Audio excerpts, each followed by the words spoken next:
嘉义东石甲布袋之间的五龙桥中建，原伫去年底就要完工，线头壳整拢也未通车，甚至阁互人发现边仔引道有壁损。相关的单位就表示，这条引道伫施工进前就壁损啊，毋过暂时未阁开放。那这条桥会伫咧6月12开放通车。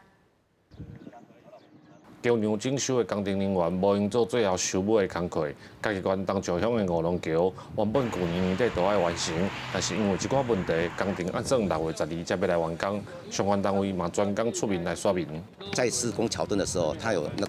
那水下障碍物，包括就是混凝土块、那个钢筋，连那个钢板都有，那造成这个工期那工法要重新再拟定，所以这方面就是延宕了7、8个月了。 这条五龙桥是东石布袋交通重要的设施，当初因为桥上架影响排水才来施工。确实在是嘉义县政府甲地方的民意代表做伙来到五龙桥来会勘，除了要来了解工程的进度，民众嘛针对边仔引道的壁损提出质疑。东石这边的乡亲时代，若要出外要往北的，拢是为这咧出入吼，所以民众对这条桥是非常的期待吼。但是因为1、2在2、3的沿路通车，嘛真正足惊受到伤害。我们频道部分先暂时停工，那水利处也在做一个加强，